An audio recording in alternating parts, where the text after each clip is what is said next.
Hello. How is everybody?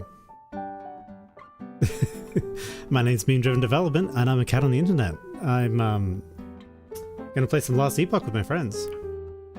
Why don't you guys introduce yourselves?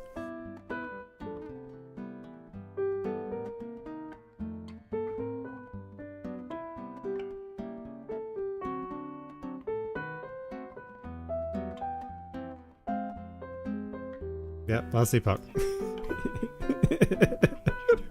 Yep. Oh, Gene, I didn't show you the thumbnail, did I? Dude, you have to go to my channel and check out the thumbnail. And whiskey? Yeah.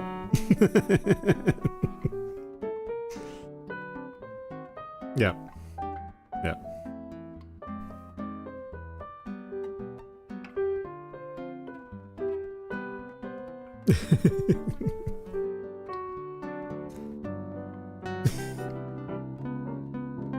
Yeah. Yeah.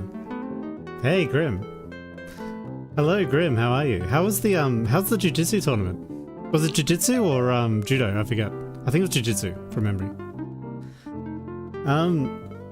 Yeah. So Last Epoch is a game. It's an RPG essentially. It's like it's an RPG like Diablo 2. I think they had the original developers of Diablo 2 to like help make it, didn't they? Or am I thinking of Torchlight?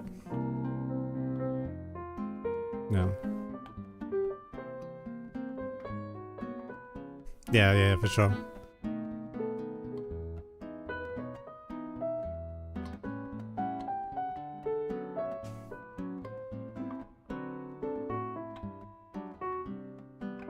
Yeah, for sure. And I mean, like, yeah. So, actually, do you guys know how the RPG genre started? Yeah, it's kind of interesting. So, are you guys familiar with the game Rogue? Okay. Are you familiar with the game genre roguelite? Yeah. So roguelite is referencing Rogue, and basically, what it was so Rogue was this game, and you used to play it with like zero graphics. It was like letters and numbers, right? And you would take your character around, and he'd go into this like Tower of Doom and get like a gem at the top. And the Rogue thing was life is cheap. Life is cheap, death is permanent, and you get another go. So Rogue was classically extremely unfair. Like you go around and level 1 is like bats, and you like kill the bats and everything's totally fine. And then level 2 is like fucking vampires, zombies, and minotaurs. And it's like impossible. It's completely exponential, yeah. So the thing that made the thing that made Rogue was that if you die, your death is saved, and say like suppose you die on level 3, there's like a 5% chance that on level 3 you'll fight a zombie of your previous character and like get all your stuff back. And that's like the main Rogue mechanic, other than like the aesthetic of it. And Rogue was basically like most RPGs at the time. Rogue was it was a turn-based RPG. So like you could go away, have a coffee, come back, and like do your next turn. Now, so ARPGs come from Diablo 1 specifically, and when Blizzard went up to Blizzard North, because Blizzard North that made Diablo 1 was it was like a company that Blizzard bought. There's a dev team that Blizzard bought, and they called it Blizzard North. And basically, Blizzard North's game was in development hell, because they were like making Diablo. They're like, oh, we want to make like a 3D Rogue that's like a strategy game, that's roguelite, that's sort of like Rogue, but it's got like cool graphics, because Rogue had no graphics, remember? And so Blizzard North's game was in development hell, which means it wasn't going anywhere. And so Blizzard sent a strike team up to Blizzard North to like sort out their dev practices and basically make the game ship. because they'd obviously already promised a magazine that was going to come out, so they had to try and meet the deadline. And when they did the product demonstration to Blizzard, the Blizzard Strike team, there was a bug. And there was a bug that they just couldn't figure out how to fix. The turn timer had been turned to 0. So, so instead of being a strategy game, like the monsters were just running around everywhere, and you had to like, oh fuck, and the presenter was like frantically clicking the skeletons, like, this is a perfectly working game. Trust me, guys, it works. But it turned out that turning the turn time to 0 was like a separately fun experience. It wasn't rogue anymore, but it was like it was really fun. Yeah. And so yeah, so this software bug, like during Diablo's original development, is the birth of the ARPG.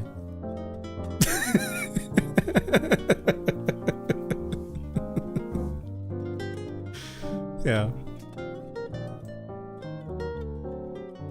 Yeah, so we've been playing Last Epoch for a little while, and it's basically like a chill experience that we play sort of while we're chatting, because it's pretty mindless.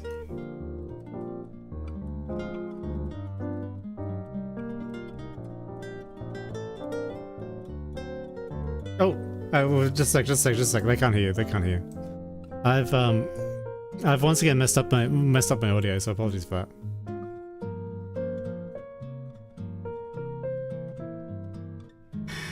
I'm a pro streamer, guys. I'm a pro streamer. Alright. Oh no, that's the issue. It's Discord audio literally just doesn't come through. Oh, how vexing.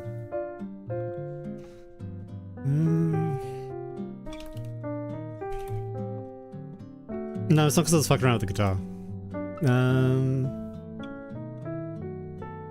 Alright, there's got to be... Surely. Try again? Hello. Oh, there you go. Hello. Oh my god, am I online? Yeah, you're online. Oh my goodness. I am on the line. So who are you guys?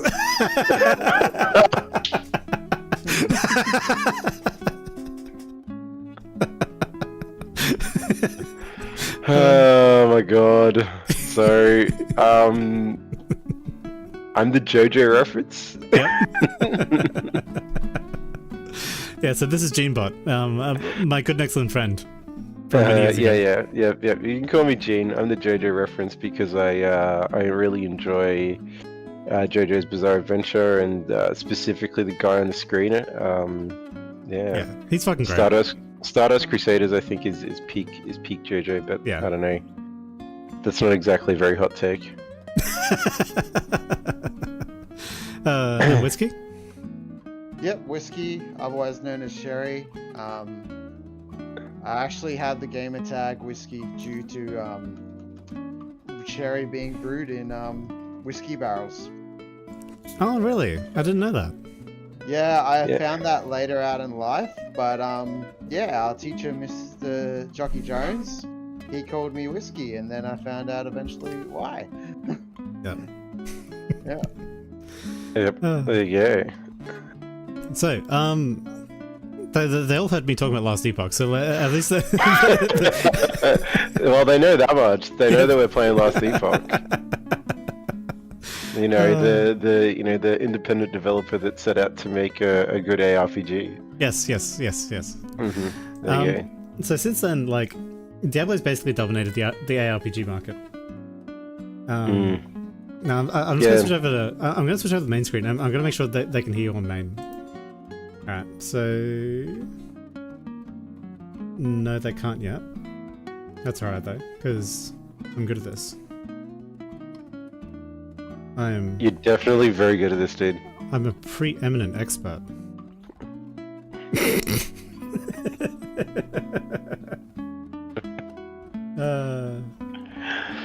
Man, you having audio issues though is like the biggest amount of like, I don't know if it's karma or just like the universe correcting itself. Yeah. I always have audio issues. And like, because we never had audio issues for the podcast, you know. Because your audio setup is really good. That's why I think you're better at setting it up, and you're better at not touching it. Yes, very true. Yeah, once it was in a good state, it was easy to maintain and keep going. Yeah. Yeah. But the issue is like, because I do, I only just published a video, so I don't imagine you've seen it. But like the amount of shit I had to go through to like make the guitar work. Oh yeah, I can imagine it's a bit of a shit show. Yeah, there's a shit show. Yeah, I saw the video, but I didn't watch it. Yeah, if you there's like a diagram I make during the video. I'll just send you the diagram. Hang on. I think I've seen it actually. I think I've seen it. Yeah. It's just ridiculous. Is it like a paint drawing? Yeah, it's obviously it's a paint drawing. Obviously, yep. I'm just loading up Last Epoch now. Oh yeah, that's cool. That's cool. I am waiting. I'm waiting in the place where we need to be to invite you.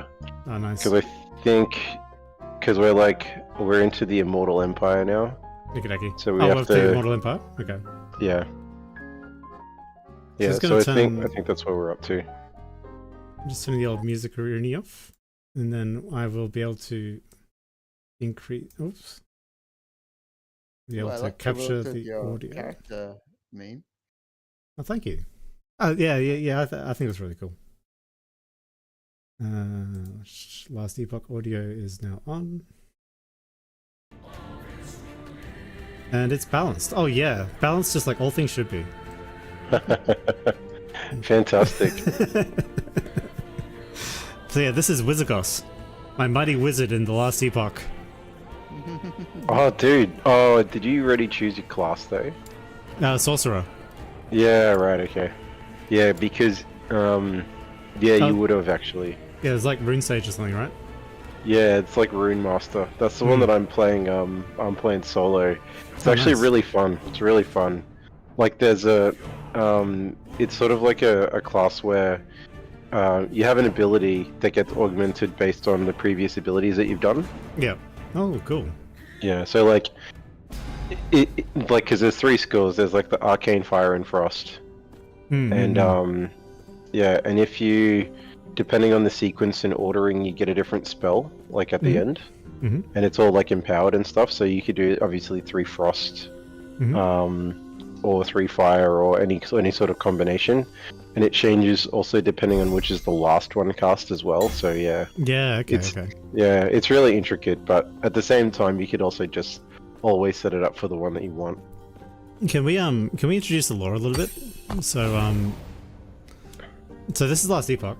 And I'm currently 𝐒𝐤𝐿𝐼, so mighty wizard, hanging out at the end of time. And basically, I had an apprentice, but my apprentice betrayed me and became like the archer class. Or something like that. Anyway. The archer class? Oh, not the archer. There's like a ranger class or something. And like my apprentice was the ranger. But she like didn't like me. I thought she was the other one that raises dead people. Oh, was it the necromancer? Yeah. It might be the necromancer. Yeah, it makes a bit more sense to be the necromancer, right? Yeah. So this is Last Epoch, and basically you start the story in the Imperial era, I think. And is that true, or is it the Ruined era? No, it's not the Ruined era. Oh, I think the Divine era. I think it's the Divine era that you start in, actually. Okay. Yeah, it's the I think it's the Divine era. Yeah. So you're questing around in the Divine era, and for some reason you have to go to the Ruined era. and everything's purple. Yeah. No, it's not for some reason. It's like you sort of like get teleported there or something, from what I remember. Yeah, it's like an accident, right? Yeah, or something like that. Yeah. Anyway, and in the Ruined era, this is like so the reason I don't know what's going on is because like I only started paying attention to the story like halfway through the Ruined era. So if you're lost in the story, so am I. But yeah, despite also playing this game, I'm also lost in the story. So the Ruined era is the purple era, where everything's like the Void's basically taken over everything, So at some point between like the Divine Era and the Ruined Era, like there was this grand like godly emperor or whatever that like conquered everything to make the Imperial Era. And probably he like accidentally nuked the planet and made the Ruined Era. Yeah, because I think that there was something about from what we've been going through, there was like some event that sort of set everything off, right? Yeah. And so in questing through the Ruined Era, we took a detour through the Ancient Era to fight the dinosaurs. Because that was just kind of fun, I guess. I still don't know why we went to the Ancient Era. We were just there for a bit. we were just there. Like the developers wanted Jurassic Park, as far as I could tell. Yeah. Like, you can teleport to me, by the way. Otherwise, we won't be able to see. Yeah, we'll be able to see each other. Anyway, and like we went to the end of time, and basically exactly like Chrono Trigger, we got a quest from like the people at the end of time to like save the timelines. And that's basically the story. Yep, that's basically it. We have to I think there's like crystals or shards or epochs or something. I don't know. But yeah, saving the timeline and stopping like the purple shit from happening is our current goal. Yeah. And is it like, do you know what the giant big bad is? Like have we been introduced to the big bad guy? I see. No, not yet, because we're still trying. Well, we're trying to figure out how the purple shit happened.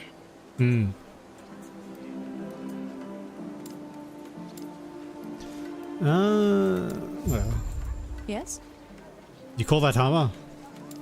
If you want to stand a chance against somebody, head to the forge. Alright. Stay safe. We're going to the forge, Gene. Excellent. So which way to the forge? So we can go to the forge first, or we can travel to Welrin. Where are we? Oh, we're in the Imperial Era. Cool. Yeah. I should probably head over to the forge. The forge. The forge. Oh yeah, this is like the crafting system. Yeah. Crafting so you know how you it's really cool. Yeah. So you know when you hit transfer crafting items? Yeah. That's the account wide, by the way. Oh, really cool. So like I can use I can use all the stuff on any guy I roll. Yeah, for sure. Thing about it is that each item has like forging potential. Yeah. Yeah, so that's like how much you can fuck with it, basically. Yeah, gotcha. Oh yeah, because this was another thing from Rogue actually, is the affixes and suffixes. Yeah, right. Cool. So you could What do you want? You'd find like a wand of fire or a wand of immolation, and it would have the relevant ability. Yeah, right. So yes, that, like if you have gloves of giant strength, it's because like there was a thing in Rogue called gloves of giant strength. Yeah, cool. Yeah, right. So yeah, so this game, it lets you like customize your weapons to give it any affix you want. So you no longer have the thing where like you can't find a polearm of like the specific kind you want. You just make one. You just find a polearm, you make it. Yeah, for sure. And then you can also like augment it more. So say you find a polearm with good stuff on it, you're like, what if I wanted more of that stuff? Yeah. So like if you're doing like a poison build, you like put poison on everything.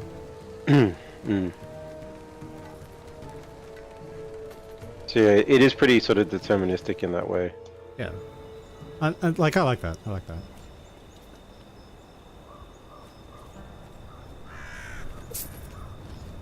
Are you coming, my friend, Mr. Snugglesworth? Mr. Snugglesworth, yeah. Snuggles. My cat boy's name is Merrick Mendelsohn Snugglesworth III.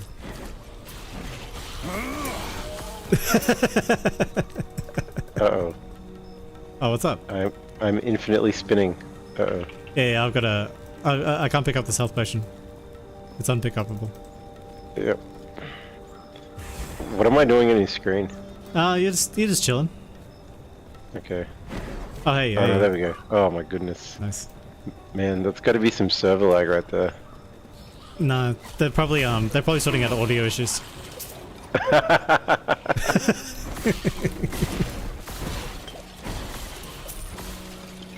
Oh, so Gene, how's your dog? Tell me about the dog. Oh my god. Sorry. This is bad. You know what? Dog is actually doing his usual thing. Tonight. He is in the bed. Oh, nice. Has Yeah, he had he's his in the bed. Has he had his dentist stick? No, he hasn't. I don't think he has. Perhaps my wife did it, but don't know. Fair enough. Yeah, don't know. He was a pretty good boy today though. I took him down to the park. Actually. Oh really? Yeah. He didn't get to go anyway because I was you know, like obviously a bit sick on the weekend. But yeah, so I decided to take him down to Rocks Riverside Park today. Yeah, no, I really he had a great time. He's enjoying himself quite a lot. Yeah. I'm really looking forward to going to the brewery, by the way. Oh hell yeah. Yeah. Sorry, I'm like totally memeing on you. Meming's my job. I know, you're from Mimetic Technologies? Mimetic Devices and Accessories. That's I was close. I'm the CTO of Mimetic Devices and Accessories. You have to get the lore right. You have to get the lore right. Lore. Yeah, this is the lore. The lore. Okay, sorry. It's deep and intricate. It is. Many apologies. Oh, I figured out what the because I was obviously raised by this girl, right? Yep. When I was just a cat, and basically the reason I became a cat boy is because I noticed that she was like really lonely. So I prayed to an Egyptian. I prayed to an Egyptian goddess called Bastet, and Bastet granted me an amulet of some description to turn me into a human. But it didn't quite work. So it didn't quite work. So I've got cat ears, right? Yeah. Actually, I think you did tell me this, but yeah, you should keep going for everyone else. Yeah. So basically, playing with her growing up, I got into music, software development, and video games, and she now travels the world as an Egyptologist. Is that a thing? Yes, it's a thing, and it's a thing. It's totally a thing. And being a house cat, I decided to stay home and stream video games.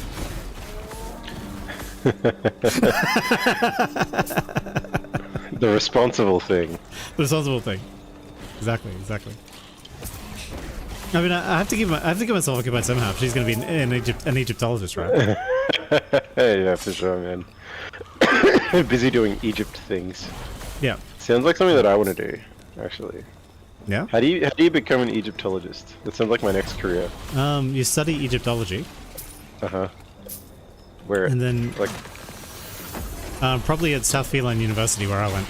I think they have a place on. Oh, okay, right. Can you give me a recommendation letter? I mean, I can, but I can't. Like, I never learned to write human glyphs, so. I see. I'm sorry. I'm sorry, man. If only somehow your cat hands could make the human glyphs. If only my cat hands knew how to write. What about you, Sherry? Would you want to be an Egyptologist? No? You're not here? Okay. No. Oh, dang. Nearly died. Now, when I say I'm a wizard, what it actually means I'm a glorified bug zapper. Yeah, and I'm a glorified spinny man. You're a glorified mincer? Mincer? No. Food processor. You're a glorified food processor. Food processor. Yeah, you're right.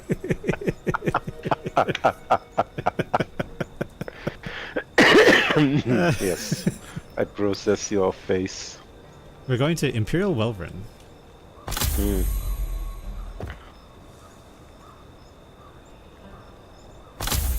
Is there a quest log? Maybe the quest log will tell us what we're up to. Oh yeah, we're traveling west. We're going to the we're going to the Immortal Empire. Yeah. So from memory, we do some timey-wimey stuff. Yeah. Yeah, because if you notice, it's Imperial Welrun, so I think we visit this in different eras.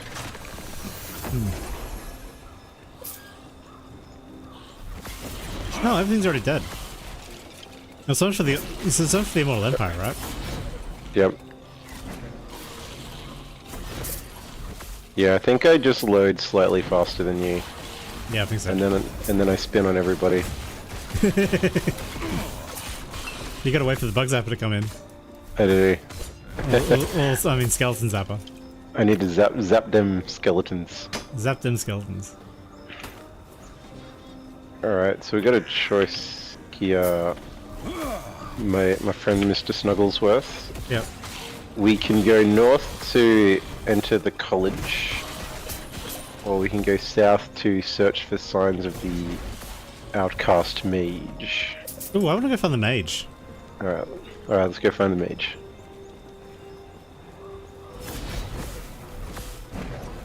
We get ever closer to unveiling the mystery of the.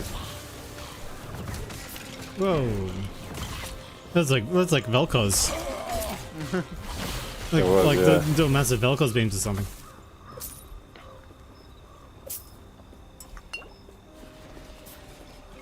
Does it, do you get your own separate loots, or do you have... Yeah, separate loot. No, yeah, separate loot. You don't have to fight for loot. That's yeah, that's the one thing that I don't like about older, older RPGs, yeah. yeah, older RPGs, yeah.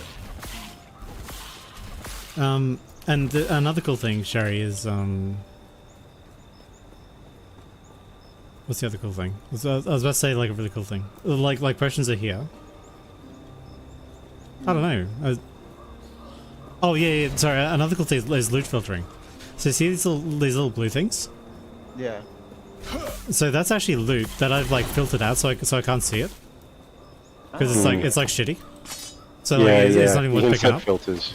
Yeah. So say for example, Sherry, you wanted to find a particular weapon. You can literally filter everything but that weapon. Oh, cool. Yeah. It obviously means that you just miss out on literally everything else, but. Oh yeah. But I mean, I mean, you know, it depends what you actually want, right? Yeah. You can make it class specific. All right.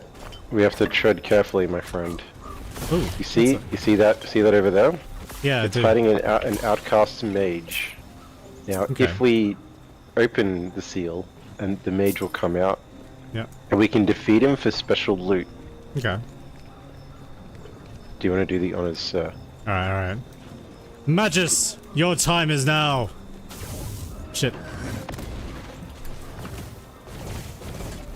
Jesus.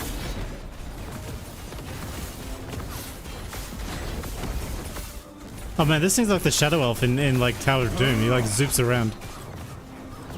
Alright. Oh, you have a beam now? Oh yeah, it's just I can't do anything while casting it, so it's a bit dangerous to use. Yeah, right. Oh, this guy's like all the spells, he's crazy. Yeah. Yeah, he's an exiled mage, sorry, so he's been exiled for 10,000 years. But it was I who was betrayed. Okay, we got him. Alright. So they drop experimental loot. Did you get one? What did I get? I got... Oh yeah, experimental leather belt of remedy. Yep, so there you go. Alright, I think to go down, I think we need to go this way. No, it's probably down here, right? Probably down there? Okay, Yeah. alright. I Follow reckon your it's lead. down here. Follow your lead. I feel like you want to say it again. Mr. Stugglesworth. No. Oh nice. Warpath got an upgrade. I think I want that one. What class are you playing, Gene? I'm playing a paladin actually. Ah. Yeah, it's very new for me. I never. A mighty paladin. All right. Yes? What does this lady have to say for herself? Gods be with you. Oh, nothing. She just wants us to defeat someone. Yeah. Oh shit. Well, you know what? She prayed and we arrived. Yes? Alright. You saved me. Eterra, if only you'd been here sooner. Oh well. Alric. Interrogation. No, not Alric. My good and excellent friend. Where is the risen lake? Head west to the lake. Look for a stone. Alright, save Gods Alric. be with you.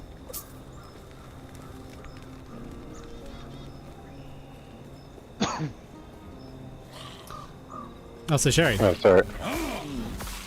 have I told you about my new D&D character? The one that tributes to Joe Rakahal.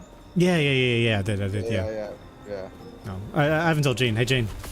Yes. You have a new D. I think you have some type of new D&D character. Is that right? I just, man, I don't know what it is, Jean, but like whenever I'm talking to you, like every Simpsons joke and reference comes into my head. It's like something about like. I just have that effect on people, you know. You have the fact that didn't we watch like every Simpsons episode ever or something? Like we had a box set. Maybe. I know that I do have a box set of like of the first like, you know, maybe 9 seasons, I think. Yeah, I reckon we watched it together when we were living together. Yeah, probably. It could also be the fact that we just like spam quotes like all the time. True. Anyway, I was thinking of the one the episode where like it's like 3 things and like basically it's like you hear a rattling at the door. Hey mom, it's Millhouse.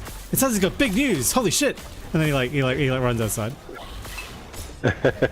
That's me. That's me. Except instead of big news, it's a D&D character. Right, okay. Did you die? No. Where are you? I'm like north. Where did you go? I'm like dying. Help! I don't see that. I'm dying. Help me! I don't know where you are. Help me! Okay. I'll teleport to you. I died. I've been slain. You can teleport to me, man. No, I'll just wait for you to. Where did you die? Here. I'm right of your corpse. Can you pick me up? No, I can't revive I you. have to respawn. Yeah, you have to. You can teleport to me. It's fine. Yeah, I'll TP to you. Yeah. There we go.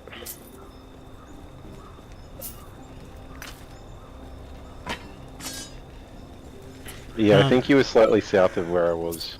Ah, fair enough. Yeah. Oh yeah, so my D&D character.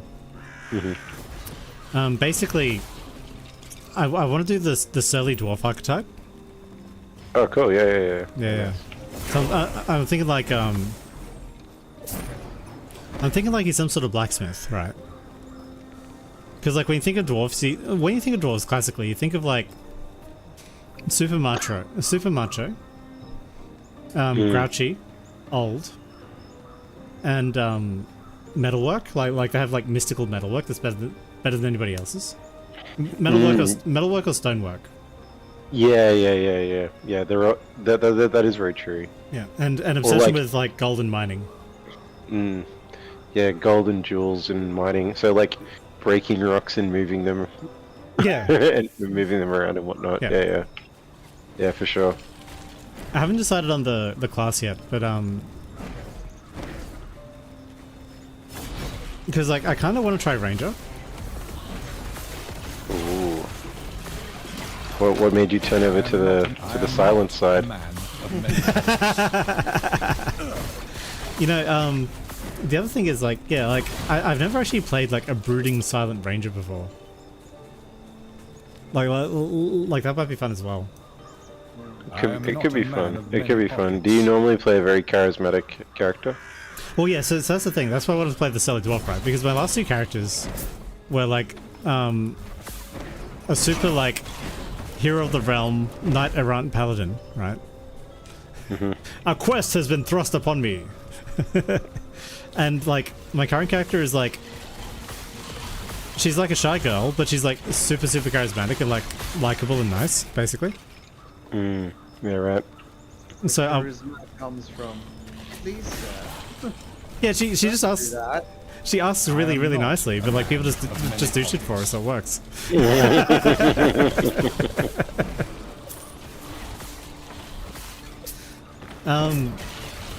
So I wanted to play. I finally wanted to like play a character who's like a bit of a dickbag. Yeah, right. Because like I think it'd be interesting. Like how do I make a dickbag character who's still basically likable? Oh yeah, I see what you mean. Because obviously the risk is like I'll be being a dickbag to my friends, and like I don't want to do that. Obviously. Yeah. Because like then you're just being a dick back to your friends. Yeah, just being a dickbag to my friends. Yeah. And that doesn't sound like a fun time for anybody. No.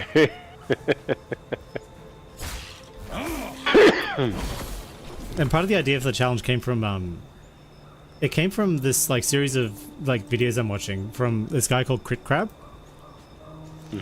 where basically he basically reads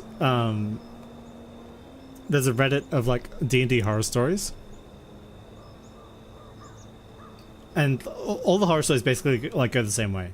It's like a bunch of like really awkward teenagers, and one of them is just like an absolute narcissistic wanker. And like the D&D character is also like an absolute narcissistic wanker.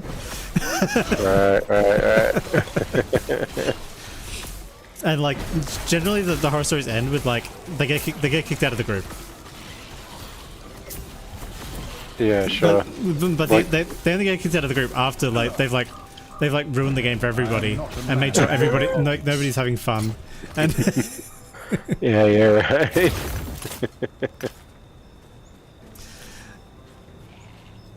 and anyway, so because it got me thinking about like basic tropes of like writing and stuff, right? Because I'm like, well, what's actually wrong with these characters? Like, are they broken in conception, or are they like, did something happen at some point along the way and like it's fixable if the execution was just slightly better? And coupling that with playing Baldur's Gate 3, I encountered the Dark Dwarves, the Dwegar. Oh yeah, sure. Yeah, nice. And the Dwegar, they have a really interesting characterization because basically they basically just swear a lot, and they're like really rude at all times. But like I found the rudeness really funny. Yeah, no, that can happen, and that's like a lot of what some shows go for, like House, for example. Yeah, exactly. Yeah, because like I kind of get what you're sort of saying, because like when you watch a show like House, right? Like yeah, House is like usually a giant dick bag. Yeah, he's a giant dick bag at all times. Yeah. Yeah, but like, but also likable. Yeah, it's like the giant dick bag with the heart of gold. Yeah. Yes.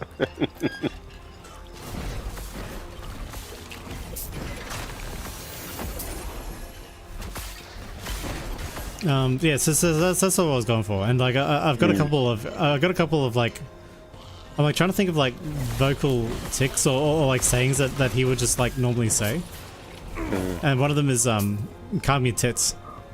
Do you see the corrupted lake here, man? Yeah, I see it. Yeah, we did you want to go in? Yeah, let's go. Alright.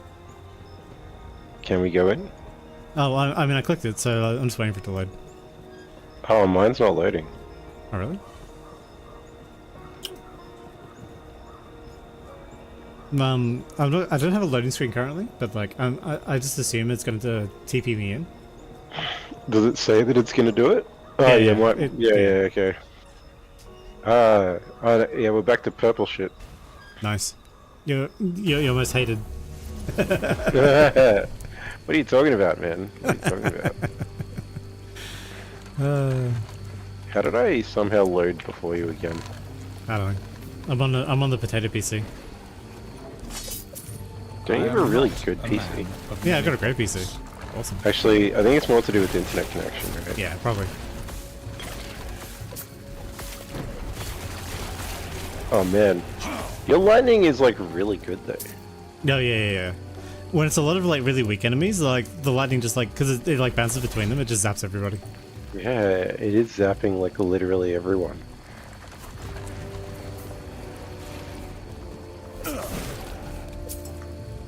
I have no idea which way we're going. I'm just going random directions. That's fine. I was just following random direction. I'm wondering, Sherry, do you reckon I should make him related to Joraka Hull? You could. It would be cool. I forgot the story I have for Joraka Hull though. Like, I don't think there was much of a story. He's just like a surly dwarf. Yeah, he was just a surly dwarf because he's like one of the first characters. Yeah. And like he basically would say, "Calm your tits for Caracos." Yeah, exactly. He'd say, "Calm your tits." Like he. Oh, it's. I don't think that was one of the sayings, but it was like. But yeah, it was in a roundabout way. Yeah, exactly. You always tell Caracos to calm down. Yeah, exactly. What you want in your lunky git? All right, help me, meme. Help me. I'm helping you. I was not low, but I needed help. That's alright. It's alright. I got you, man. I got you. I was actually doing skills. That's what I was doing. Look, the Zapper meat grinder combo we have like requires both the Zapper and the meat grinder. Like, I don't take these enemies down quickly without you.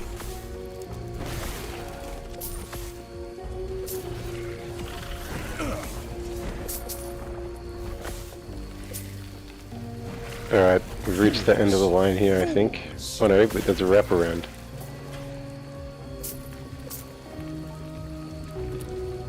I wish we could zoom out. Actually, we can zoom out, right? Yeah, right? No, not that much. Dang.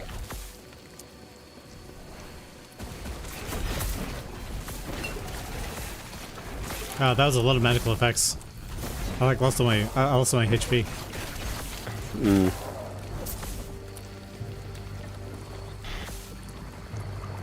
Yeah, you'll find that. Yeah, like your character gets squished sometimes. Yeah, because I think you're like very much a glass cannon. I am. As far as I can tell from like what a sorcerer is. Yeah. How do you find it? Being a sorcerer? Yeah. Yeah, it's chill. Like, you know, I'm just I'm living my best life playing Diablo. Well, playing Last Epoch. Wrong game. I like there is a very Diablo 2 feeling. Like there's very much like a, it's like the pace of the game and like the sort of feeling of playing it is very Diablo like.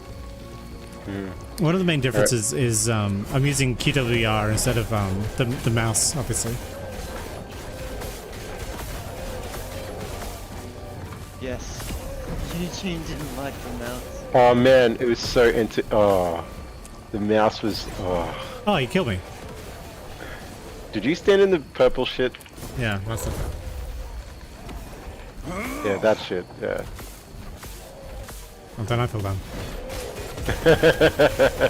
Oh, stop doing that. Alright, he's going down. That's okay, I'll give you it. Nice. Nice beat. Oh, what the fuck is that? Yeah, it's an idol of loathing. Oh shit, we have to kill that. Seems like a fun guy. It's not a mushroom. Can I damage that thing? Oh, don't know. Can you? Yeah, I appear to be damaging it, yeah.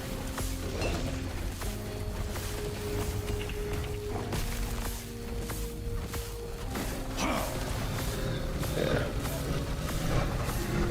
Let me get my madam back. I can't actually dash to it, but I can do like...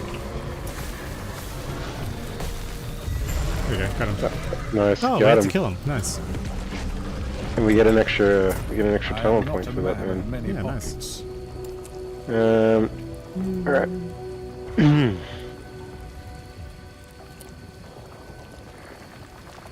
Alright. I just have to bathroom quickly. Yeah, sure. I'll just do my talents. So I can be.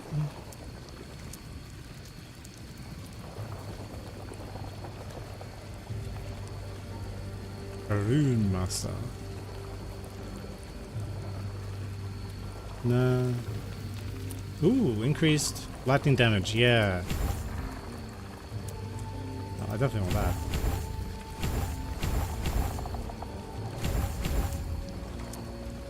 So now we've got Glacier.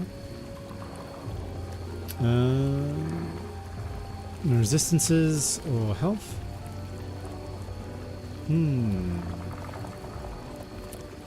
Next elemental spell deals increased damage. Oh, cool.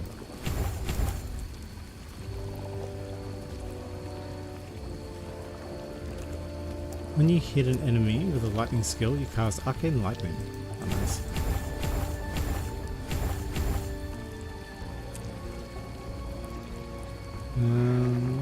Mage Fire. Increased attack speed.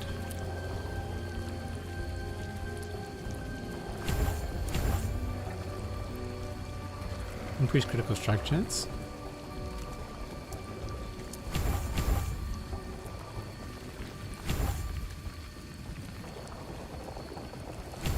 And 20% increased crit chance. And then you deal increased fire and lightning damage. You gain ward when this lightning skill or fire skill.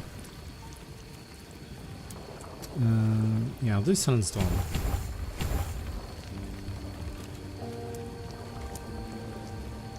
What's this one? It's a fire skill? No, fine. I don't spend points. So, augment the ward and gain effects of. Hey, I'm back. I'm ready to go. You still doing the talents? Yeah. I'll just be a bit. Yeah, no worries, man. No worries.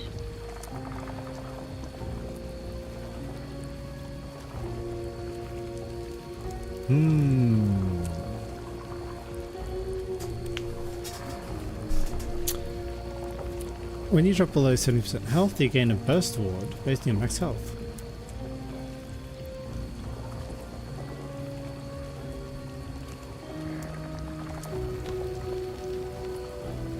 Oh, more attack speed. And I think I'll go into sorcery. Okay.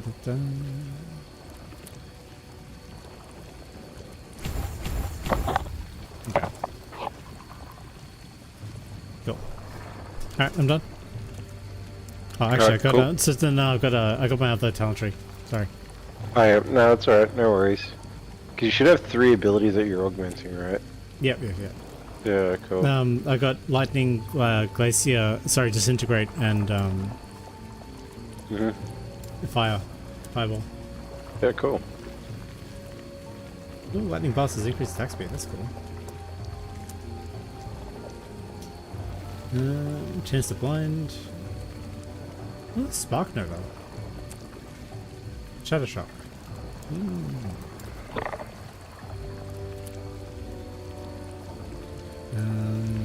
Probably gone this way. So, you have a chance to deal.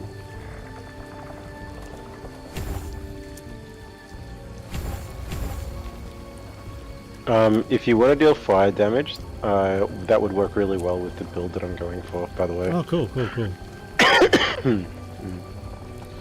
Yeah, because I can augment the amount of fire damage that we're doing.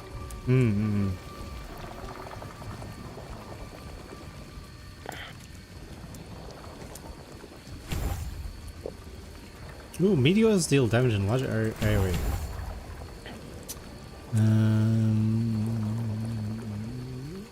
Casting meteor grants Craterborn, granting additional fire. Okay.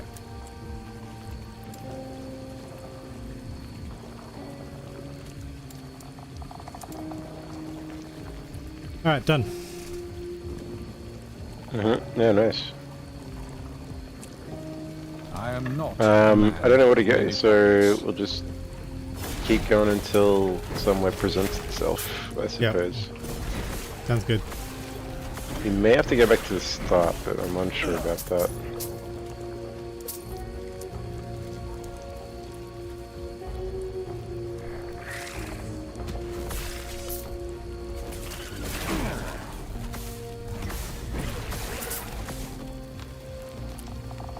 Man, I feel so chill playing this game. It is actually very chill. You know, you can just go around, murder a bunch of people, like, get some loot, level up your character. So Sherry, Sherry, Hmm. what do you think makes a Mary Sue? Mary Sue. Yeah, what's a Mary Sue to you? Character that doesn't seem to have any flaws. Yeah. That's what I. Are we quick traveling somewhere, Gene? Yeah, we are quick traveling to the Risen Lake back in the Imperial era, I think. The Risen Lake? Yeah. Yeah, that's what makes me a Mary Sue to me. One that doesn't have flaws, and one that just seems to like pick up abilities like with no effort. Picking abilities no effort. Yeah. So there has to be some sort of journey. there has to be some sort of sacrifice. Because like you can pick up areas too easily as well. You can pick up abilities too easily as well. Like there is a journey and you do see it, but you see how awesome they are. Like that's what you see. Yeah. There is a. How about you, Jane? Before I go into the reason behind the topic conversation, well, what's a Mary Sue to you? A Mary Sue. A Mary Sue to me is like, because obviously, isn't that the same as like a, because I'm not really like quite sure like what the actual sort of like definition is, right? Like, I'm not actually like that good with like literature or anything along those lines. You're not big on you're not big into the fan fiction scene. Yeah, no. So I think like as far as I know, it's sort of like when it's clear that this person like, you know, has plot armor basically. Yeah. So like Doctor Who?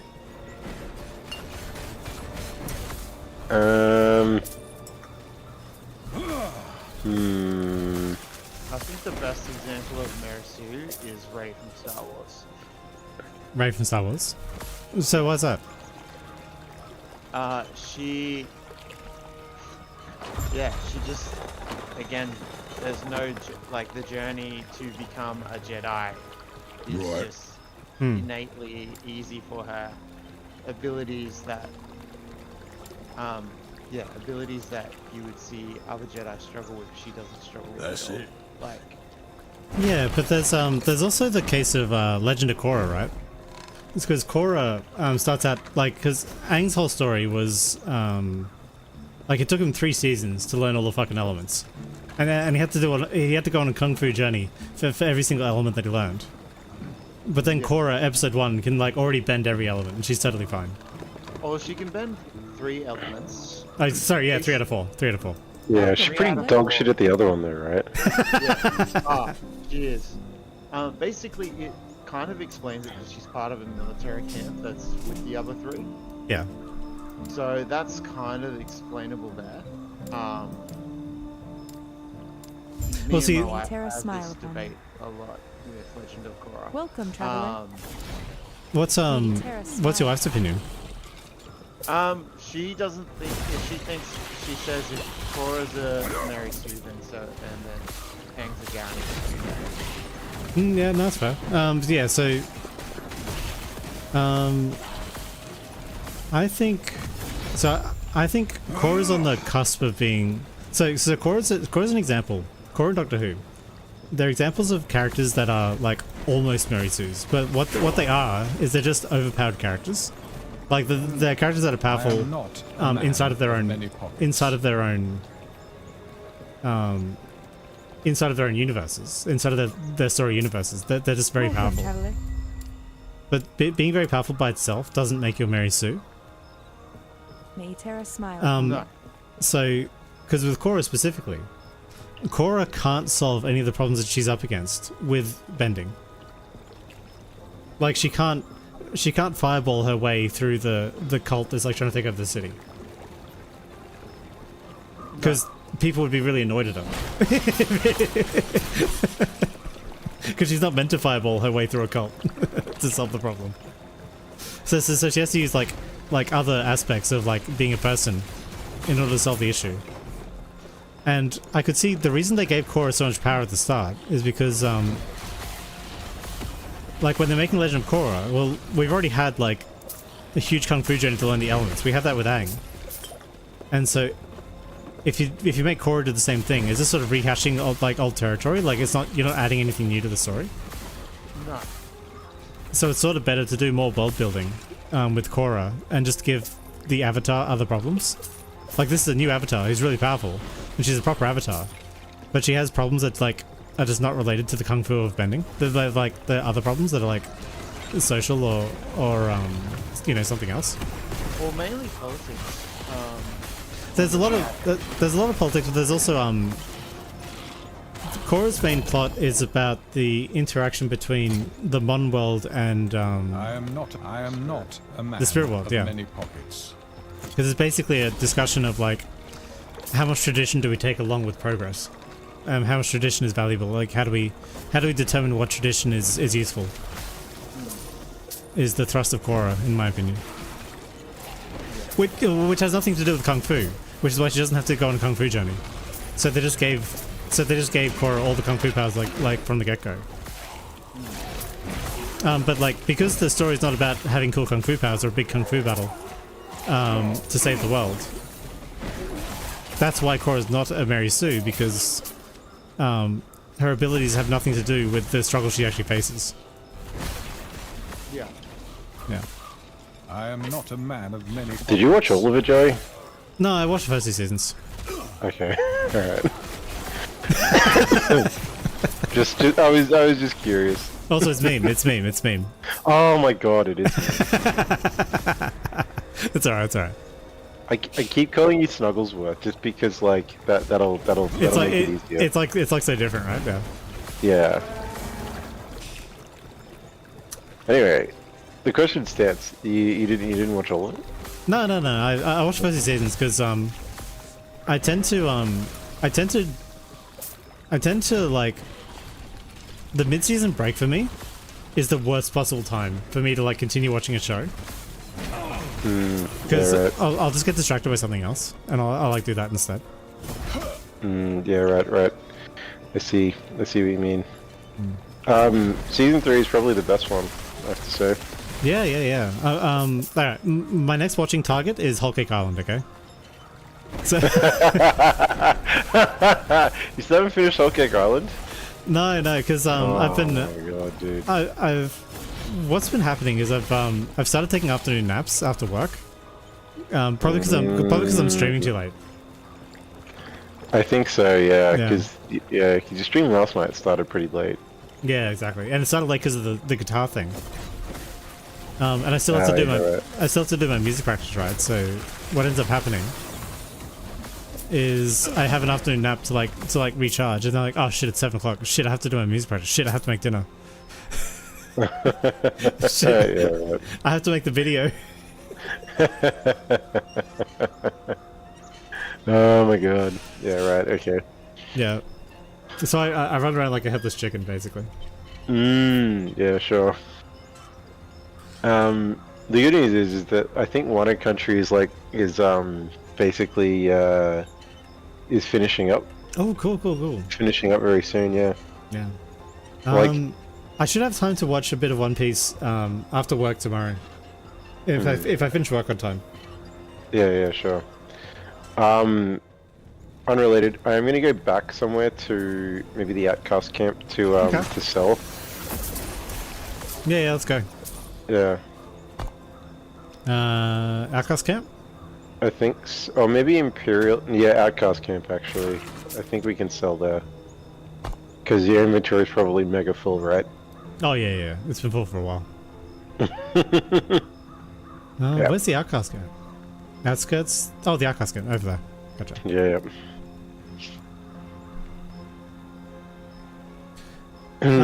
Yeah, so the reason I was thinking about Mary Sue's is because a lot of the stories in Crit Crab's content is about like Mary Sue's, right? And I was like, and like these are Mary Sue D&D players, so like a lot of them they have dark and intricate backstories, and they don't. One of the stories is really funny. It's basically the guy had this dark and meaningful backstory, but all his character ever said, like all he ever said was they tried to interact with him, and he looks at you with his doll-like eyes, as if looking straight through you, and says nothing. And then like as soon as there was a quest giver, like he'd like kill the quest giver. And then he was basically just going around murdering NPCs for like no reason at all. The hell? He's just chaotic jerk. Yeah, I see.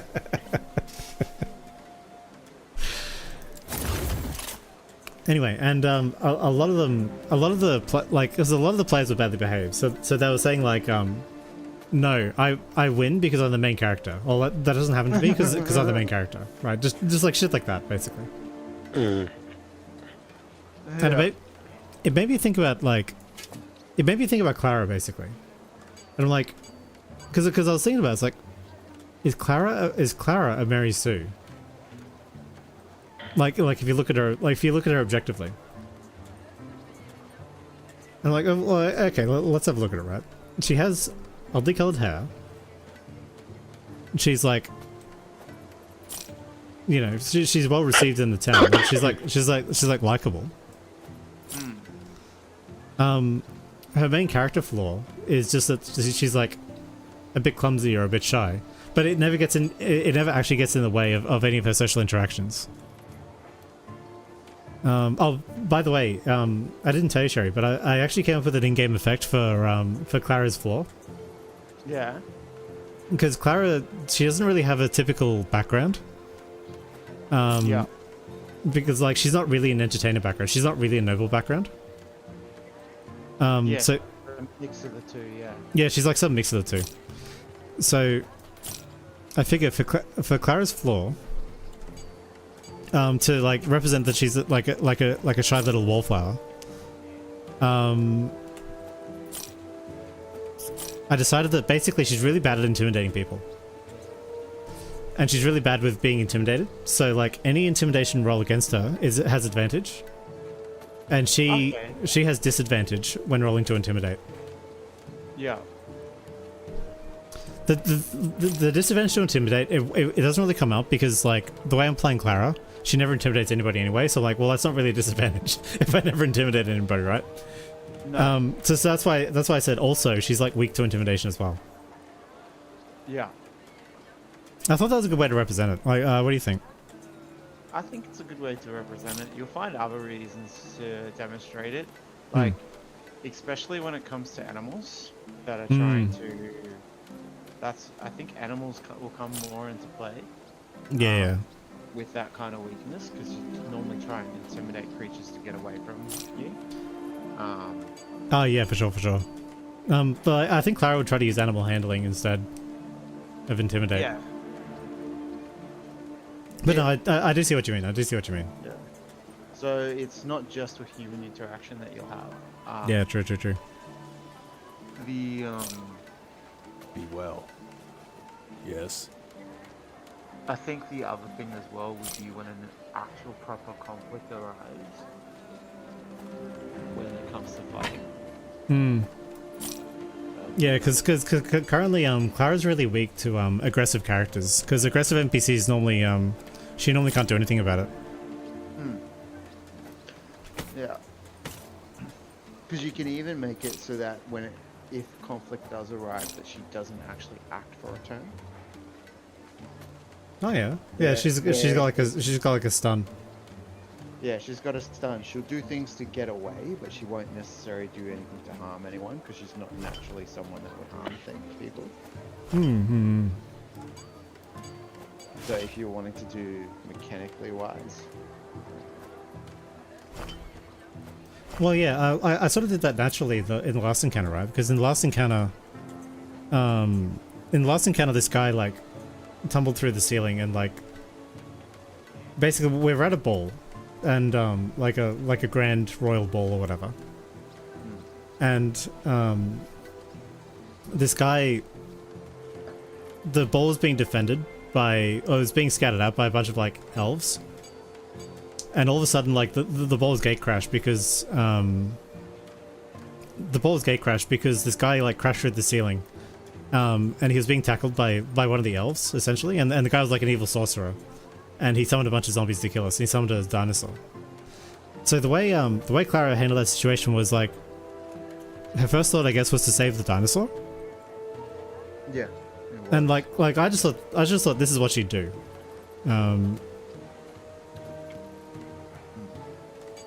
It's really funny. She's like trying to save the dinosaur. Everyone's trying to kill it. I'm like, oh no. Don't worry, dinosaur. I'm your friend, I swear.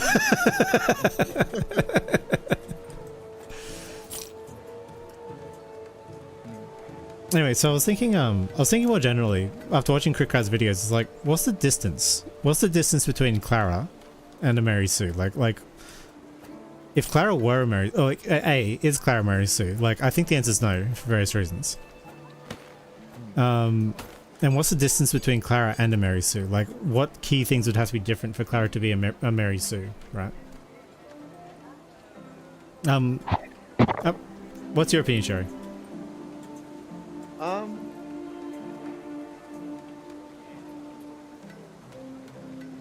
I think the main thing is just playing to the roles as well.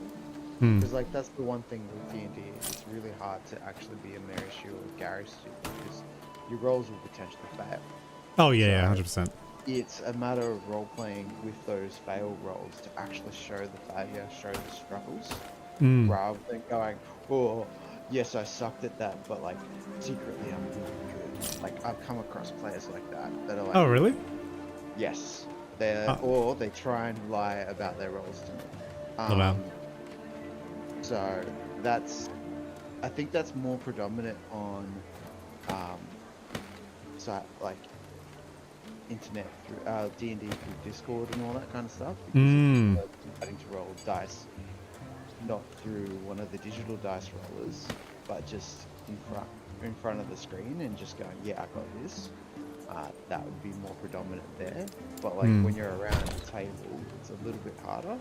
It's more then of how do you roleplay? Are you roleplaying going, oh yeah, that was nothing? Or are you roleplaying, oh, I really struggled with that. Because I think with Clara, like, I do roleplay the struggles, don't I? Yeah, you do. Yeah. Because like literally, like, in social interactions, I'm like, you know what she'd do? She'd just say fucking nothing. she would lower her head and say, I'm sorry, and then look at her feet. That's what she'd do.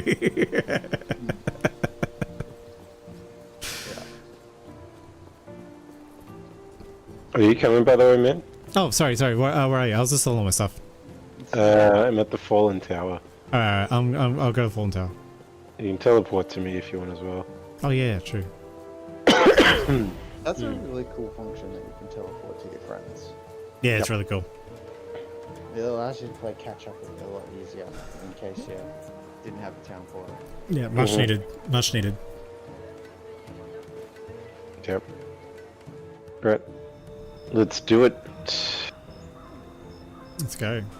So you think the D&D mechanics themselves like go do something to prevent like sort of Mary Sue-ness? It does. It's then just a matter of how people roleplay through those mechanics. Yeah, because I guess like if you define Mary Sue as like just never being allowed to fail, it makes a lot of sense because like the randomness of D&D makes you fail sometimes. Yeah. Yeah. And then there's some people that go, I failed on purpose. Really? Really? Did you really mean to fail? Like sometimes like it does work out in the favor and you can like roll a bluff and then your bluff succeeds and it's like, yeah, the person believes that you did that on purpose. Yeah. But outside of that, you really did fuck. Like today, I ended up going to work later because I slept in until about 8:45. Oh, nice. But it ended up being in my favor because they didn't have anyone. They only had one person on the 6 o'clock finish. So it's like, Oh, it there you kinda go. worked out for you guys. So.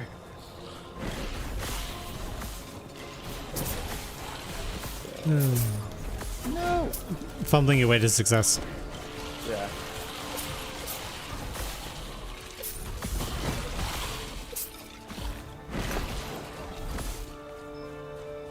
I have to say, I really like your last campaign though. It's really fun. Oh, it is. She's done it really well, and not only that, like she actually did that scenario very well with the ballroom because, like, even though we had like epic NPCs that were fighting and that were like basically succeeding, there was some moments where those NPCs clearly needed our help. Yeah, exactly. Like, for instance, with the guard that eventually decapitated the zombie. Like, if it wasn't for me, my character, he would have actually died. Yeah, definitely. And like, cause saving Carl was cool. Raychan getting like picked up and bitten by the dinosaur, like that was pretty cool. Yeah, it was cool, and like. Because the main issue for those who aren't aware of epic NPCs is when you're playing in a game and the DM puts epic NPCs into combat, a very common thing is like the characters become like the player characters become sidelined. They're not the cool people in the combat, so like they feel useless. Which is not a feeling you want to give to your player characters, basically. No, you don't. And that's where, like, for instance, one of our characters, he had a little bit of magic, but he was better with a crossbow. Meanwhile, we came to the brawl without any weapons. Yeah. So one of the most useful things that my character, that's a thief, did was steal a crossbow from a guard and hand it over to him. Yeah, exactly. So, I love how slowly over the course of the encounter, Tiv went from like throwing grease on the dinosaur and then lighting the dinosaur to like, oh shit, save the dinosaur. He's like me. Well, I think it's from Clara's persuasion that he's like, oh, Probably. he's like you. You should save him rather than trying to kill him. But meanwhile, there was a good reason to try and kill the dinosaur at first. Because He was trying to eat us. Of course, there's a good reason to kill him. That's usually a pretty good reason, I've heard. Yeah.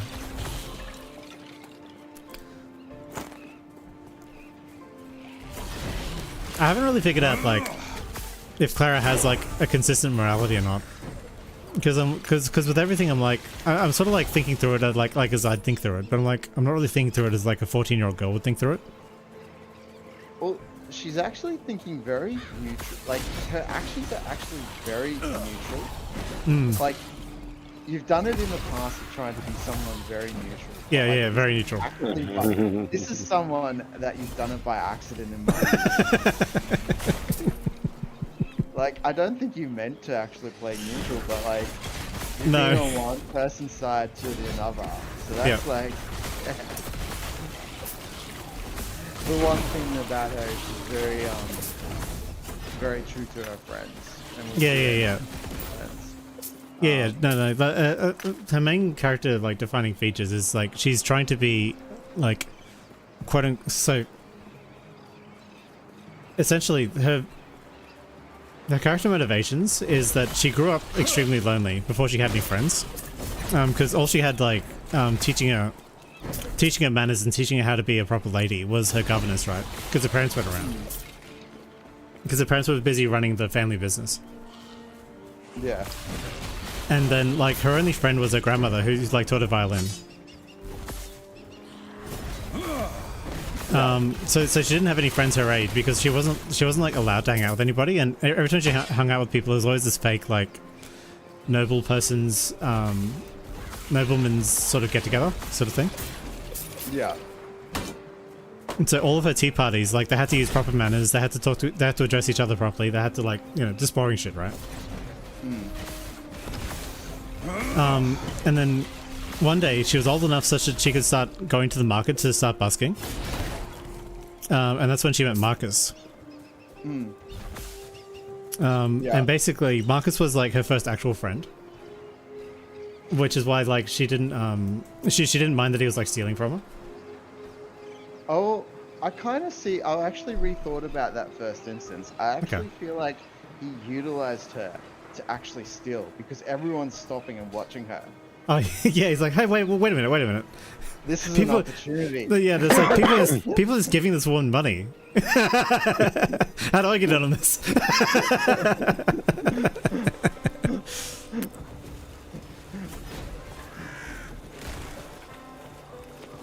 Anyway, so I think Marcus would have been like her first connection, right? Yeah. Like, because Marcus is the most likely to get connected to Clara first. Yes, he is. He knew the streets pretty well. Yeah. And like, I figure through Marcus, she met everybody else, basically. Yeah. So. I can see a reason why you would have met Tiv, because after busking and trying to find something to use your money on, you would have probably purchased some toys. Well, see, what I was thinking was like, because I had this idea of like maybe a scene or a vignette or something where like, it's an orphan's birthday and the orphan's like sick with gout or whatever, and they want to find a toy for the orphan, and Marcus, being streetwise, knows Tiv and knows there's a kobold or whatever. Yeah. And so Marcus, Clara, and Tiv basically look through scrap to make the toy for the orphan. Yep. And the idea there is that, like, obviously this interaction is something like a noble girl would never do. So it's like interesting and new for her because like she wouldn't even think of doing this. Yeah. You can lead the way, by the way, my dude. Yeah. Okay. You don't have to wait for me. Man, I don't feel safe without you, Gene. You're like this meat grinding meat shield in front of me. I need you there so I can cast my lightning. You can cast the lightning anyway. Your lightning's doing a fair amount of damage. It doesn't feel as satisfying unless I see you in the fray, like chopping people up. I gotta go back to the cell again. Hang on. Alright. I'm just defending your teleporting body. Hang on. Oh yeah, that's right. I was up. Alright. Cool. I'm gonna go back to the camp. Eventually. I can't actually like kill things while I'm teleporting. Okay. Yeah. Alright, we're going back to the ruin camp, the outcast camp. Yep. Oh man, my game is not having a. There we go.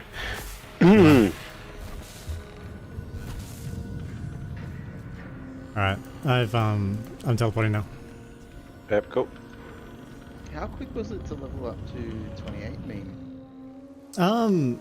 So I think in total I've put a grand total of like 8 hours into this game, like across all play sessions. Okay. So it's pretty chill, like with a couple of dedicated sessions, because like my gaming is limited to like anything beyond 10 PM is when I game. Yeah. Yes. Because I'm enjoying talking to you guys, but I'm like, I'm trying to think what other games I can play with you guys. We've got Shinobi with Gene, and also Vermintide. Vermintide's fun, especially with Vanta. Yeah, 100%. Do you have Vermintide me? Probably. Yeah. He probably does. There's a game, there's a Steam comparison website you can go to, so you can see all the games you have in common. Yep. I know some of my friends hide their libraries. So I don't hide mine. Okay, cool. Yes, our friend killed them. Hides their library. Yeah, as he's wont to do. Yeah. But hiding it also hides their wish list. So I was using their wish list to buy them gifts. Oh wow. He's Oh, also really? not. He's also not big on gifts, so. Very not big on gifts. So.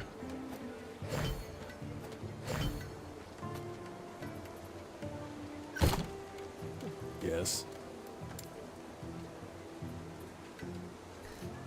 The other person I thought Clara would be close to was Ashna. Like she'd meet Ashna like independently of Marcus, I think.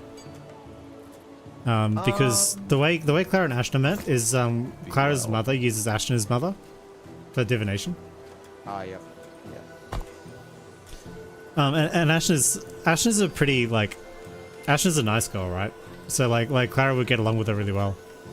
Yeah, she would. And not only that, like it would have solidified it because I actually have connections with Madam Crackle and myself. Yeah, exactly. While she's doing all the smoke screens, I was stealing from people and then putting it in a little jar. Yeah.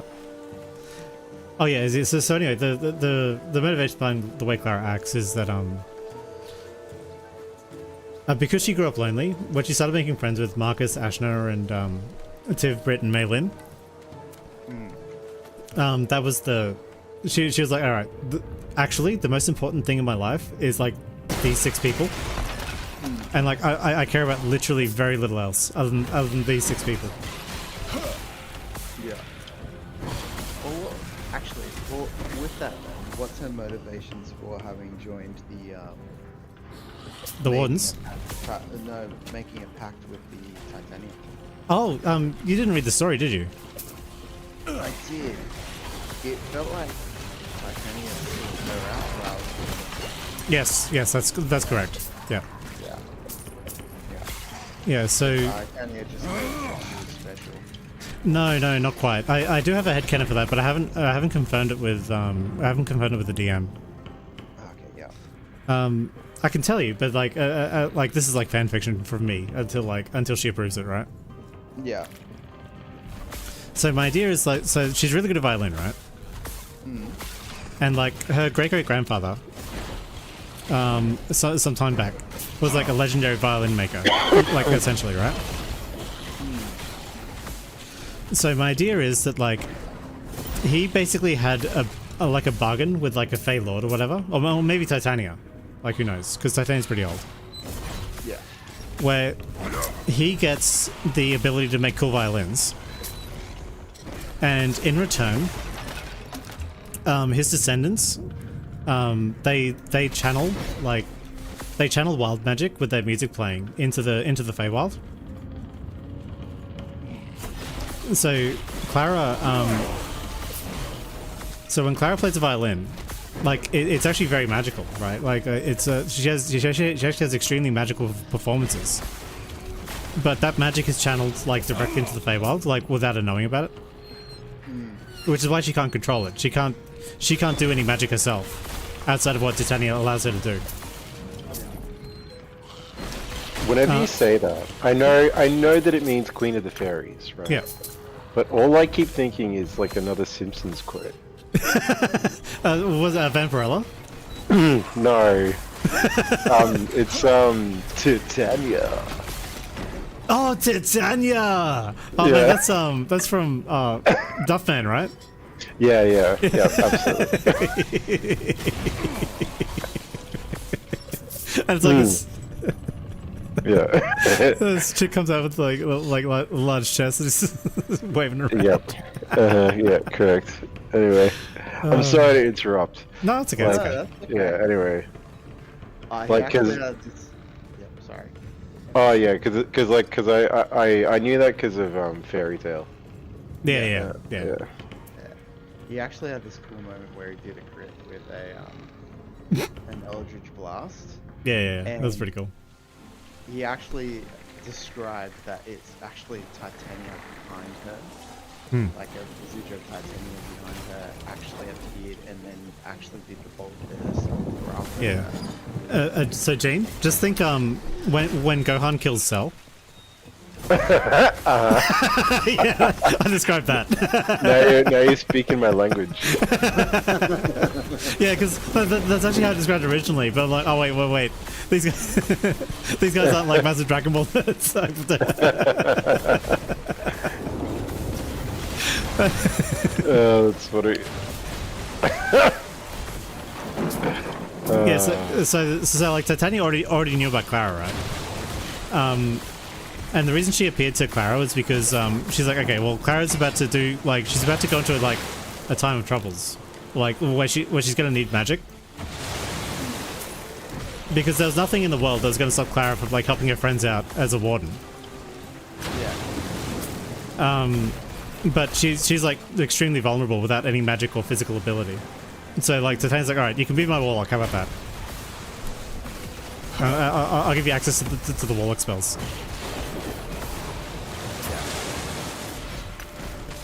I'm also trying to build a to only use like things that are sort of Fae themed, if that makes sense. So like I don't want to use Hellish Rebuke or anything because it doesn't really make. You can reflavor that. I don't want to reflavor. No. I want to like look specifically for like stuff that's already like Fae-ish, if that makes sense. Like that. Ah, a cool ability is Enthrall. Yeah. What's it? Could you tell me the mechanic again? So Enthrall makes it so that they can't see anyone behind. Oh, that's cool. So it's a really good distraction too. Like even in combat, you get like nudge. I might be going down the road path. So. Oh, I thought you were going down Ranger. No, I'm planning on doing like a whole trip and type build. Okay. So I'm gonna go 3 levels into road, and then after I do the 3 levels into road, I'm gonna then do the rest to do fighter. So I do battle master. Hurry and break these chains. You'll have to excuse me. Easy. Can you swim? Yeah. I'll take that as a yes. With the latest Get to the railing and give a signal when you're ready. It's very roguish. That I've been doing lately. Get to the railing and give a signal when you're ready. Thieving, because with You're doing a lot of thieving for a fighter. That's true. yeah. So I'm planning on going into actually the thief archetype. Yeah. Where I'm going to bonus action rather than actually pickpocket people with my bonus action. Yeah. So that way it's easier for me to grab something, run over to someone, drop it. Yeah, true. Like I think like because generally the multi-class thing, it doesn't really make. Generally with multi-classes, people don't really make a story around the multi-class. But I think like Marcus has a really good story around his multi-class, right? Yeah. Because like he starts off as an urchin. well, you're a fighter, but you're a fighter, but like you've literally spent the entire campaign like wheeling, dealing, and stealing. Pretty much, because like me and Tiv are planning on not gambling. Yeah, not gambling. Yeah, 100%. Not gambling. They're totally not legal. They're totally hypothetical. Would be illegal if it existed. Fighting ring. Yeah. You washed up safely. And then, yeah, it seems the Marcus problem doesn't is know, but Tiv now she's has yes. to I'll hang back and cover our well, tracks. because I'll only Carl slow you passes down. in that area. Please. Sorry. Go on without Sorry. me. What'd you say? There was a bit of game sound. Oh, Tiv found out, but Marcus hasn't found out yet that Carl partakes in the totally not legal fighting pit. So it'll be interesting when it would be illegal if it existed, but it, you know, it totally doesn't exist. Yeah. But yeah, the reason why I brought out Carl for our viewers is because Carl is the one of the enforcers in the city, and so he's basically been my rival since, like any thief, been my rival since I've been younger. Yeah. Kind of Aladdin with what's his name? What is that guy's name in Aladdin? Kasim. Kasim. So Aladdin was Kasim, and like, because Kasim even then eventually throws Aladdin into prison, not just in the first movie, but in the second movie. Is Kasim actually a villain though? Like I feel like Kasim becomes a good guy in the TV series. He's a good guy in the movie as well. He's one of those honor-bound type guys. Yeah. But he's got that sneaky suspicion that Aladdin's always been a dirty rascal and will stay with that. Yeah, sure. So Like he doesn't trust Aladdin, but he recognizes like Aladdin does good deeds. yeah. but he holds the law above the entities. So, Yeah, 100%. Yeah, yeah. That's like a lawful neutral, right? yeah, pretty much, yeah. Mm. Or even lawful good. Lawful good does have as well. Holding the law above the entities. Oh yeah, depending how lawful they are versus how good they are, yeah. Because you can have a lawful good character who acts more lawful sometimes than good. Yeah. Like for instance, the lawful good character that Dean played that cut off my two hands.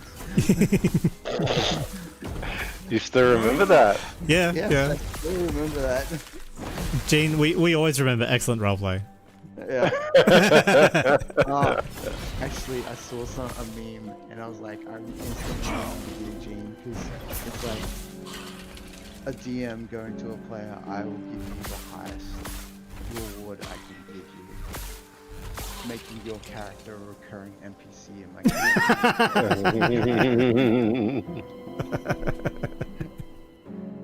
Because like Gene's played Matthias the Boulder, which I just loved. He actually became the Emperor in a couple of my worlds. So Moving up in the world, Gene. Yep, what can I say? It was really fun. actually, I don't think I told you, I didn't get I didn't get the opportunity to really flesh it out. Because I was co-DM. Yeah. But the Emperor before your character was actually the descendants of Matthias. No, Edric was a descendant of Matthias. Oh no, Edric wasn't a descendant of Matthias, but the ones that he took over from was. Oh no, I remember that. I remember because you told me. Yeah, I was really interested in that. It didn't get, like I said, it didn't get fleshed out much, but it was definitely there. Because it's basically the metallic dragons honored the human empire because the human empire. Can't see shit. The Sorry. humans basically helped them slay the chromatic dragons that put such a bad name on them. Yeah, for sure. There was the dragon slayers. And then after they defeated the dragons, they became the dragon slayers. Bahamut's like, we recognize that you can kill dragons really well. We don't want to be killed, we want to be your friend. How about we help you kill other dragons? Yeah. Surely there are other dragons that require slaying, friends. Well, I mean, Bahamut's also not cowardly. Like he's morally opposed to the evil chromatic dragons, right? Yeah, pretty much. Yeah, pretty much. But I put an interesting spin on it in one of my campaigns, where Tiamat is the way that she is because of Bahamut. Because I made Bahamut a sleaze. And he's Bahamut's a sleaze. Lol. Lol. Basically, all the heads was originally a separate dragon. Oh yeah, they all fused together like a holy amalgamation of X's for Bahamut. That is hilarious. Yes, pretty much. It's actually hilarious. They hated Bahamut so much that they fused together. They did a fusion dance. Then I put the reason why white dragons are more peaceful in comparison to the other chromatics. Yeah. Actually by law.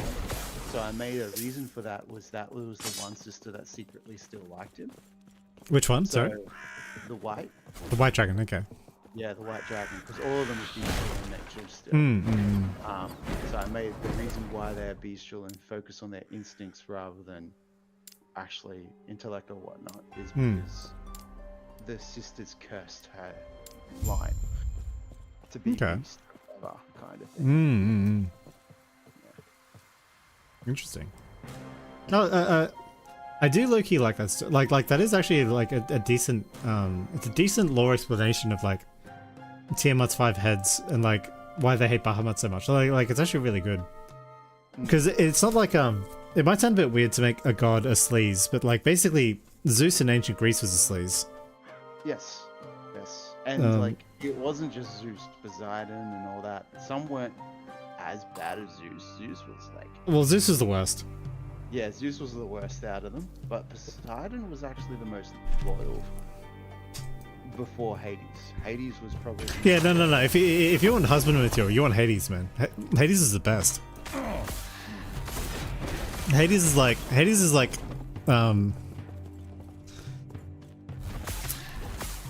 for some reason I've got like the Old Spice out of my head. Hades is the man your man could smell like.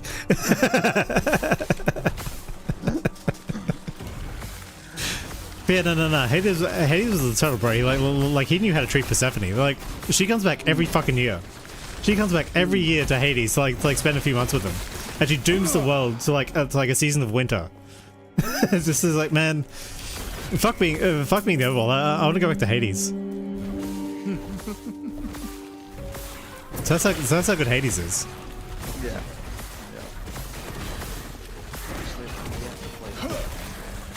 Which one? Hades. Hack and slash one. I've heard. It's similar to that game that you were mentioning, Joey. Was it Rogue? Oh, Rogue. Oh, really? Cool. Yeah, Oh, what? Did you die to the Scorpion? Yeah, it got me. Okay, so the Scorpion, bro, it resists fire damage, so I'm completely burned. Like, Oh, I do like negative damage. that's right. I'll freeze it.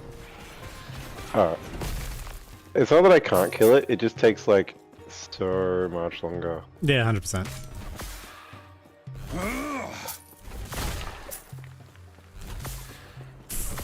Yeah, I was like hovering the one to like to drink a potion, and like I just suddenly died. I was like, oh well, guess it's the enemy.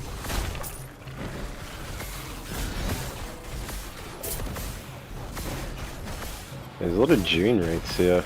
Yeah. Oh well, I guess they need the spice. It's the Old Spice thing, man. Yeah, Old Spice. It's Bahamut. Bahamut he wants his Old Spice.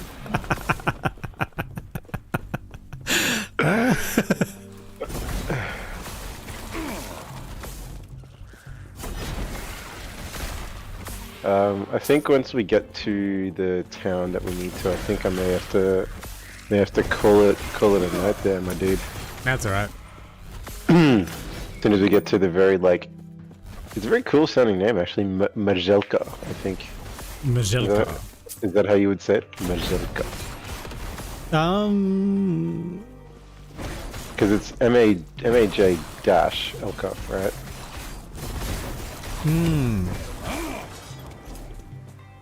So, an American would pronounce that Majelka.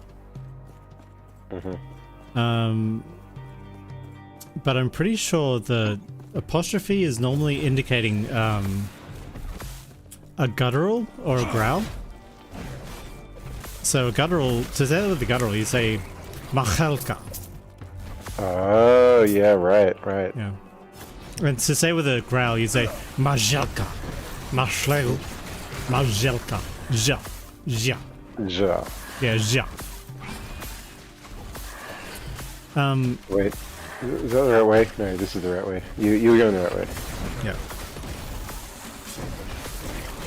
And the only question after the only question after like what do you do with the J apostrophe is what do you do with your A's. So are A's different too? well, it's either because you can have the Dutch or sound 𝐒𝐿ka, or you can have the more British the flattened A, 𝐒𝐿ka. Oh yeah. Yeah.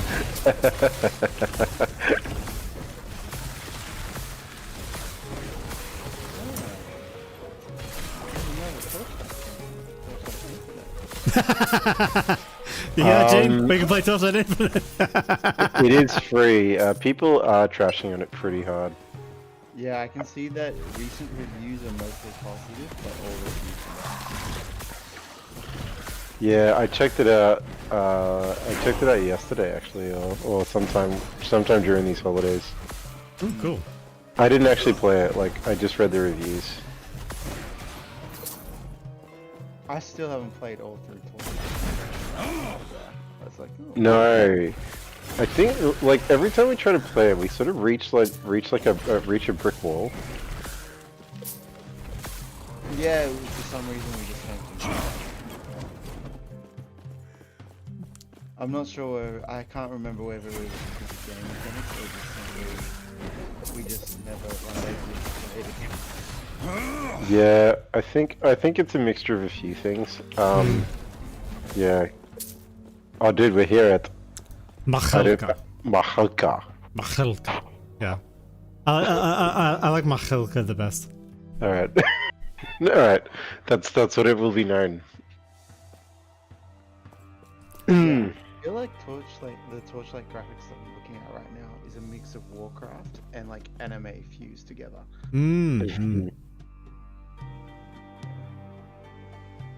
I am getting very Warcraft vibes.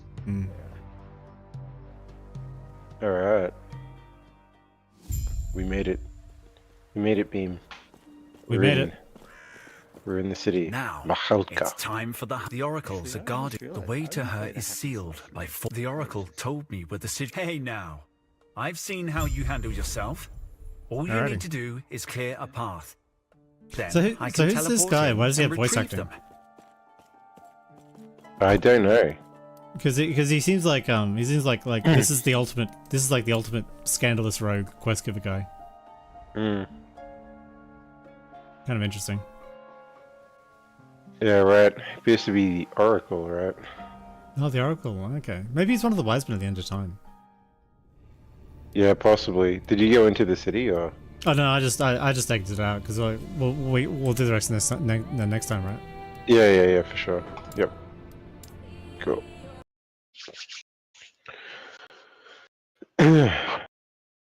Yeah, so I think this place is where we sort of learn about. I think we're going to learn about the Emperor and perhaps like how things went down. I don't know. Oh, cool. I'm finally gonna learn about the Emperor. Yes. Of the Imperial Age. Yeah, because I think from memory we obviously have to get into the city and then learn some stuff and then we get to learn more about the Emperor and what they're about and the struggles of the people at the time. Yeah. No, that'd be good. That'd be good to give more context as to like what happened to the Emperor. Yeah, what the hell's going on? Yeah. But it's generally a bunch of timey-wimey stuff that we have to do. Yeah. All right. Well, guys, I reckon we've reached the end of the stream. Oh. Yeah. You're not going to continue? No. I've it's better just to play one game, and then like if you're gonna play other games, it's like play it off stream. Yeah. Okay. That's fair. Because like I've titled the video like Last Epoch, right? So if like you come into Last Epoch and I'm playing Geometry Wars, it's a bit weird. Yeah, it is a bit weird. What did you think about our time there, Meme? Oh, I had fun. It was good to wax lyrical about D&D and everything else we talked about, ancient gods, stories, and life in general. Yep, the old Spice Man. Yeah. Yes. Oh, it was good. I do find it very relaxing, like because you can sit back, you can play that, you can have a chat with your bros, you know. Yeah, exactly. Like, yeah, it's pretty good. It's pretty good. Would you ever consider playing Diablo 4, Meme? Oh yeah, 100%. Yeah. Okay. I'm keen to do a default playthrough. The issue is literally just like my constrained time and like the limited time I have on this earth. Yeah. Oh yeah, absolutely. Like, that's always a constraint. Like obviously you have to like earn money to like eat food and be housed. Yep, unfortunately. And then after that it's like, oh well, what else can I do with my time? Yep. All right. So to everyone out there, I hope you all have a good night. Have a safe evening. Stay safe and well. And I'll catch you next time. Indie games on Tuesdays, music on Thursdays, and coding on Sundays. All right. Good night, everybody. Bye.